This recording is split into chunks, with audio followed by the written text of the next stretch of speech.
کہ وہ جو کنویں کے پاس گیلی مٹی پڑی رہتی ہے تو پانی تو اس کو میسر آ نہیں رہا، لیکن پیاس کے مارے وہ گیلی مٹی جو ہے وہ اپنے منہ میں لے کر کھا رہا ہے کہ اس سے کچھ تری پہنچ جائے۔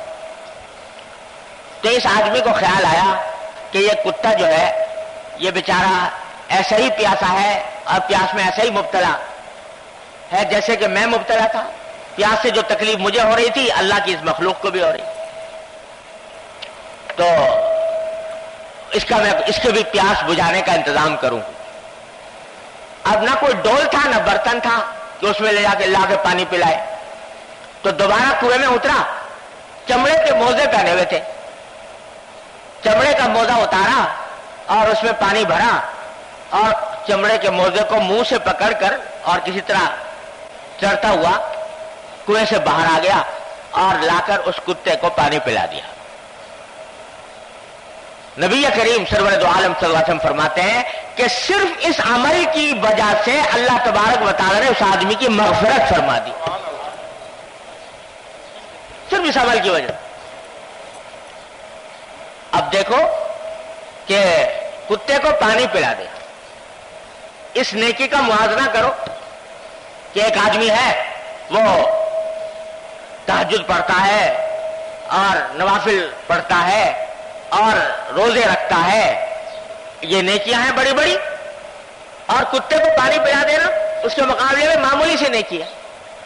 لیکن اللہ تبارک و تعالی نے اس بندے کو صرف اس عمل کی بنیاد پر اس کی مغفرت فرما دی۔ نہ جانے کس اخلاص کے ساتھ، کس جذبے کے ساتھ اس نے یہ کام کیا تھا کہ اسی نے بیڑا پار کر دیا۔ تو کچھ پتہ نہیں کہ اللہ تبارک و تعالیٰ کس وقت کس عمل پر نواز دے انسان۔ میں نے اپنے حضرت والا سے سنا، حضرت ڈاکٹر صاحب قدس اللہ تعالیٰ سے سنایا کرتے تھے کسی بزرگ کا واقعہ۔ ایک بزرگ تھے جو بڑے عالم بھی تھے اور محدث بھی تھے اور صوفی بھی تھے۔ کسی نے انتقال کے بعد ان کو خواب میں دیکھا، پوچھا کہ حضرت کیا معاملہ ہوا؟ تو انہوں نے فرمایا بھائی عجیب معاملہ پیش آیا۔ معاملہ عجیب اس لیے پیش آیا کہ ہم یہ سوچتے تھے کہ ساری زندگی جو کچھ دین کی خدمت کرنے کی توفیق ہوئی، دین پڑھایا، احادیث لکھی لکھائیں، واعظ کہے، تقریریں کی، تصنیفات ہوئیں، تو شاید اللہ تبارک و تعالیٰ ان میں سے کوئی چیز قبول فرما لے تو اس کی بنیاد پر مغفرت ہو جائے۔ لیکن جب پہنچے تو اللہ تبارک و تعالیٰ نے فرمایا کہ اے بندے، ہمیں تمہارا ایک عمل ایسا ہے کہ ہمیں بڑا پسند آیا، اور وہ عمل یہ کہ ایک دن تم بیٹھے ہوئے لکھ رہے تھے اور تمہارے ہاتھ میں قلم تھا، وہ پہلے زمانے لکڑی کے قلم ہوا کرتے تھے، لکڑی کے قلم ہوتے تھے، اس کے اندر سیاہی میں ڈبو کر لکھا جاتے تھے۔ تو تم لکھنے کے لیے تم نے روشنائی میں قلم ڈبویا، اس کے اندر سیاہی لگی ہوئی تھی، تو ایک مکھی آ گئی اور وہ اس کے اوپر بیٹھ گئی، قلم کے اوپر سیاہی پینے کے لیے۔ تو تمہارے دل میں یہ خیال آیا کہ یہ اللہ کی مخلوق ہے، پیاسی ہے، یہ پی لے پانی، اپنی پیاس بجھا لے۔ اس غرض کے لیے تم نے اپنا قلم جو ہے وہ تھوڑی دیر کے لیے روک لیا کہ یہ پی لے اور پی کر چلی جائے تو پھر میں لکھنا شروع کروں۔ یہ جو تم نے قلم روکا ایک مکھی کی خاطر، یہ کام خالصتاً میری رضا جوئی کے لیے کیا، اور یہ ہمیں تمہارا عمل اتنا پسند آیا کہ آج اس کی بدولت ہم تمہاری مغفرت کر دیتے ہیں۔ یہ پسند آ گیا تو پتہ نہیں کہ کون سا عمل کس وقت اللہ تبارک و تعالیٰ کی بارگاہ میں شرف قبول حاصل کر لے اور وہ نواز دیں اس کی بنیاد پر، چاہے دیکھنے میں چھوٹا ہی نظر آ رہا۔ ایک مثال نہیں ہے، اگر واقعات سنانے پر آؤں تو پوری مجلس میں شاید یہی واقعات ہوتے رہے کہ کس طرح اللہ تبارک و تعالیٰ نے بعض مرتبہ چھوٹے چھوٹے اعمال کی بنیاد پر بخش دیا کسی اللہ کے بندے۔ وہ نقطہ نواز ہے، وہ نقطہ نواز ہے، وہ چاہے تو کسی بھی چھوٹے عمل کے اوپر بخش دیں۔ تو اس واسطے جو عمل کرنے جا رہے ہو وہ چاہے دیکھنے میں چھوٹا لگ رہا ہو لیکن اس کو معمولی سمجھ کر چھوڑو نہیں، کیونکہ معمولی سمجھ کر وہ پتہ نہیں اللہ کیا کتنا بڑا ہو جائے کسی وقت۔ بے شمار اس کی مثالیں ہیں، تفصیل میں اب اس وقت نہیں جاتا، لیکن یہ دو مثالیں ہی کافی ہیں۔ یہ اللہ تبارک و تعالیٰ کا فضل ہے، اس کا کرم ہے۔ ایک ہوتا ہے قانون اللہ تعالیٰ کی طرف سے، قانون تو یہ ہے کہ بھائی جو آدمی فرائض چھوڑے گا پکڑا جائے گا، جو گناہ کرے گا پکڑا جائے گا، لیکن کسی وقت اللہ تبارک و تعالیٰ اپنے فضل و کرم کا معاملہ فرمائے، رحمت کا معاملہ فرمائے اور کسی ایک عمل کی بنیاد پر انسان کی خطائیں معاف کر دے، ان سے کون پوچھنے والا؟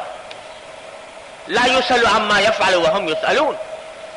تو ان کی رحمت کسی قاعدے قانون کی پابند نہیں، تو وہ جس کو چاہے مغفرت کر دیں، جس طرح چاہے کر دیں، جس کام پر چاہے کر دیں۔ اس لیے رسول کریم صلی اللہ علیہ وسلم فرما رہے ہیں کہ کسی نیکی کو معمولی سمجھ کر چھوڑو نہیں۔ ایک تو وجہ یہ ہے، دوسری وجہ یہ ہے، ذرا سمجھنے کی بات ہے کہ اللہ تبارک و تعالیٰ کی سنت یہ ہے کہ ایک نیکی دوسری نیکی کو کھینچتی ہے۔ جب ایک نیکی کرو گے اللہ کے لیے کرو گے، اخلاص کے ساتھ کرو گے، اللہ کی رضا جوئی مقصود ہوگی، تو اللہ تعالیٰ دوسری نیکی کی بھی توفیق عطا فرما دے۔ نیکی نیکی کو کھینچتی۔ جب ایک عمل اللہ کو پسند آ گیا اور اللہ کی رضامندی کے لیے کیا گیا، چاہے دیکھنے میں چھوٹا لگ رہا ہو، اللہ تبارک و تعالیٰ مزید نیک اعمال کی توفیق عطا فرمائے اس کی بدولت، اور اس طرح انسان کی نیکیوں میں اضافہ ہوگا۔ اللہ تبارک و تعالیٰ کی یہ سنت ہے۔ اور یہ جو میں کہہ رہا ہوں کہ مزید نیکیوں کی توفیق ہوتی ہے ایک نیکی کرنے کے بعد، یہ اللہ تبارک و تعالیٰ کی سنت بھی ہے، اور بہت سارے واقعات سے اس کی تائید ہوتی ہے کہ کسی عمل کی برکت یہ ہوتی ہے کہ اس عمل کی برکت سے اللہ تبارک و تعالیٰ زندگی کے کایا ہی پلٹ دیتے، زندگی کی کایا پلٹ جاتی ہے، انقلاب آ جاتا ہے۔ جس کام کی پہلے توفیق نہیں ہو رہی تھی اب توفیق ہو جاتی ہے۔ تو یہ اللہ تبارک و تعالیٰ کا کیا پتا کہ جو نیکی کرنے سامنے آ رہی ہے اس کے کرنے کے نتیجے میں شاید اللہ تعالیٰ زندگی بدل دے اور دوسری نیکیوں کی توفیق ہو جائے۔ تیسری وجہ یہ ہے کہ یہ جو خیال آیا کہ فلاں نیکی کر لوں، یہ خیال دل میں آنا بڑی نعمت ہے، اس خیال کا آ جانا بڑی نعمت ہے، اور اس کو صوفیاء کرام اپنی اصطلاح میں اس کو کہتے ہیں وارد، وارد کہتے ہیں کہ دل پر یہ چیز وارد ہوئی، یعنی دل میں یہ خیال آیا تو یہ وارد ہوا۔ تو صوفیاء کرام کہتے ہیں کہ یہ وارد جو ہوتا ہے یعنی کسی نیکی کا خیال آ جانا کمال نہیں ہے، یہ اللہ تعالی کی طرف سے ایک مہمان ہے، مہمان ہے۔ اس مہمان کی خاطر تواضع کر لو گے، اس کا اکرام کر لو گے، اس کی بات مان لو گے تو یہ پھر آئے گا۔ ایک مہمان آپ کے گھر آیا، آپ نے اس کا بڑا اچھا اکرام کیا، ہنسی خوشی سے ملے، خندہ پیشانی سے پیش آئے، اس کی خاطر تواضع کی، اس نے کوئی بات کہی تو اس کو صحیح بات کہی تو اس کو سن بھی لیا، مان بھی لیا، وہ بڑا خوش ہو کے واپس جائے گا۔ پھر آنے کی ہمت ہوگی کہ بھئی وہ تو بڑا اچھا آدمی ہے اور اچھے اکرام کرتا ہے اور خاطر تواضع کرتا ہے، پھر دوبارہ جائے گا۔ لیکن اگر تم نے اس کو دھتکار دیا، مہمان آیا تھا دھتکار دیا، اس سے ڈنگ سے بات نہ کی، تو وہ دوبارہ کیوں آئے گا آپ کے پاس؟ تو حضرات صوفیاء کرام فرماتے ہیں کہ یہ وارد جو ہوتا ہے یہ اللہ تبارک و تعالیٰ کی طرف سے مہمان ہے. اللہ تعالیٰ دل میں ڈالتے ہیں کہ بھئی نیکی کر لو، مہمان ہے، اس کی خاطر تواضع یہ ہے کہ اس وارد پر عمل کر لو. عمل کر لو گے تو اکرام ہوا، اور اکرام ہوگا تو یہ دوبارہ آئے گا، پھر توفیق ہوگی، دوبارہ دل میں خیال آئے گا اور نیکی کا خیال آئے گا. لیکن اگر تم نے اس کو جھڑک دیا اور تم نے اس کی پرواہ نہ کی اور خاطرداری نہ کی، آیا اور اڑا دیا کہ بھئی جیسے ناک پر مکھی بیٹھ جاتی ہے، اڑا کے فارغ ہو گئے، تو یہ مہمان ناراض ہو جائے گا. اور مہمان کے ناراض ہونے کے معنی یہ ہے کہ پھر نہیں آئے گا. دو چار مرتبہ آیا، تم نے اس کو گھاس نہیں ڈالی، تم نے اس کی توجہ ہی نہیں کی، تو پھر نہیں آئے گا، آنا بند کر دے گا. اور اللہ تعالیٰ بچائے، یہ بڑی بری حالت ہے کسی مومن کے لیے کہ یہ مہمان آنا بند کر دے. مہمان آنا بند کر دے، یہ بڑی بری حالت ہے. یہ وہی ہے کہ جس کے بعد پھر اللہ تبارک و تعالیٰ انسان کو اپنے حال پر چھوڑ دیتے ہیں کہ تو جان اور تیری خواہشات جانے، ہماری طرف سے کوئی مدد نہیں. تو اس لیے تیسری وجہ یہ ہے کہ یہ مہمان ہے اللہ تعالیٰ کا، اور یہ جو خیال آیا ہے کر گزرو گے انشاءاللہ اور توفیق ہوگی، نہیں کرو گے تو پھر نیکی کے خیال آنے بند ہو جائیں گے، رک جائیں گے. تو اس لیے اتنا عظیم مضمون بیان فرمایا نبی کریم صلی اللہ علیہ وسلم، لا تحقرن من المعروف شیئا، نیکی کے کسی کام کو حقیر اور معمولی نہ سمجھو. اسی لیے میں نے ایک چھوٹا سا رسالہ لکھ دیا ہے جس کا نام ہے آسان نیکیاں، اور وہ در حقیقت اسی حدیث کی ایک طرح سے تشریح ہے. آسان نیکیاں یعنی وہ نیک کام کہ جس کے کرنے میں کوئی محنت مشقت زیادہ نہیں، زیادہ کیا کچھ بھی نہیں، میں دھیان کی بات ہے، لیکن ہیں بڑے ثواب کے کام اور بڑے عظیم اجر کے کام. تو آسان نیکیاں، میرے والد ماجد قدس اللہ تعالیٰ سرہ کا ایک رسالہ ہے گناہ بے لذت، اس میں حضرت والد صاحب رحمۃ اللہ علیہ نے وہ گناہ جمع کیے ہیں کہ جن میں کوئی نہ دنیا کا نفع نہ فائدہ نہ آخرت کا تو خیر کیا ہوتا، اور کوئی لذت نہیں، کوئی مزہ نہیں، کوئی دنیا کا فائدہ بھی نہیں. وہ اس لیے جمع کیا کم از کم ایسے گناہوں سے تو انسان بچ جائے، گناہ بے لذت.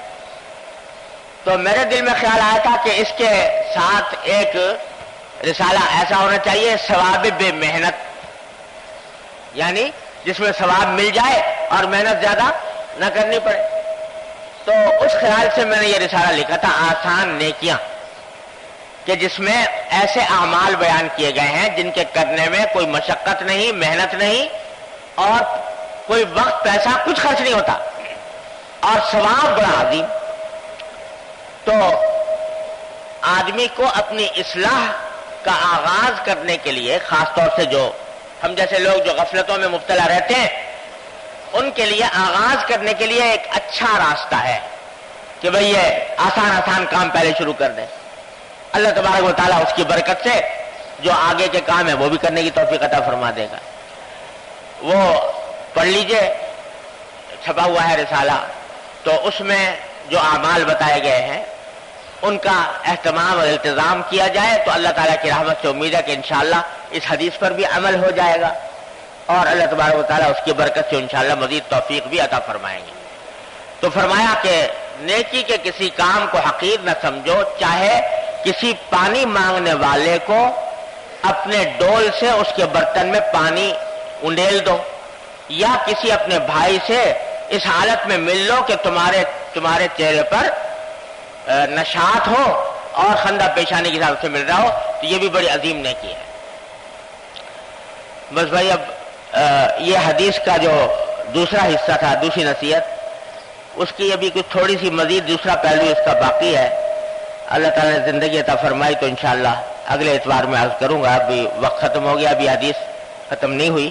انشاءاللہ اللہ نے توفیق دی اور زندگی عطا فرمائی تو اگلے اتوار میں اس کی تکمیل کریں. اللہ بھئی, یہ کسی نے پرچہ بھیجا ہے کہ مسجد کے احاطے سے کچھ رقم ملی ہے, اس کی تعداد بتا کر مسجد کے محراب میں آ کر وصول کر لیں جن صاحب کی ہو.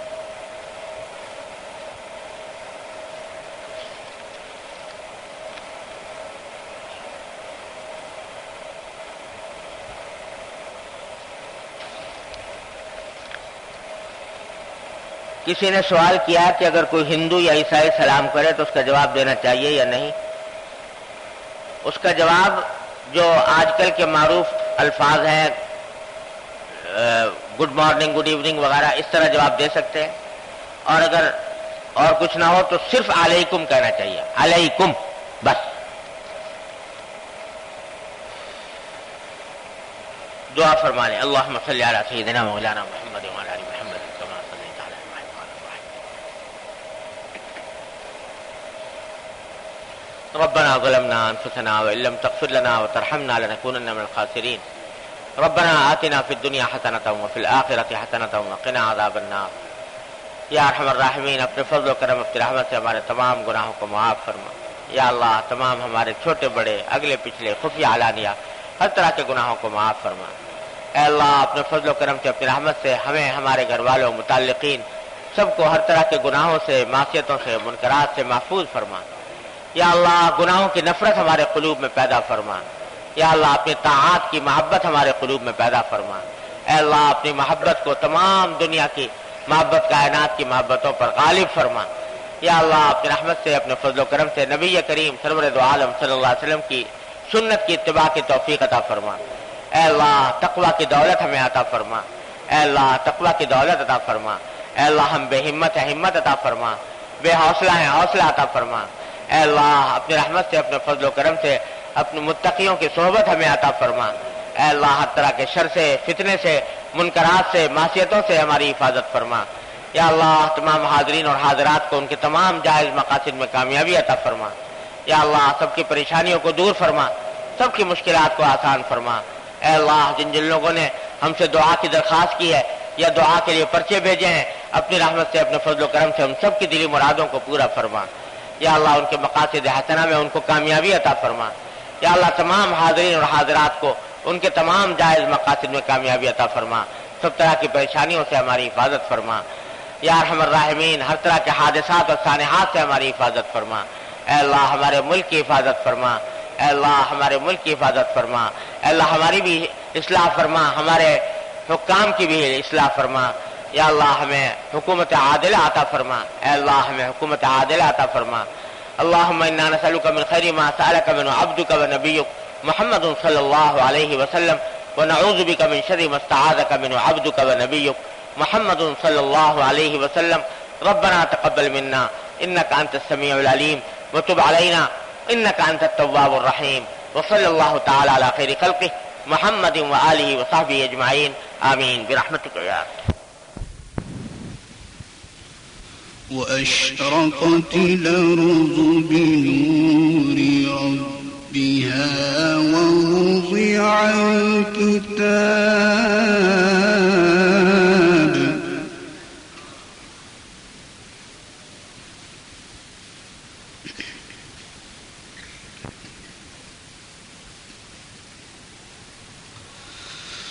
وأشرقت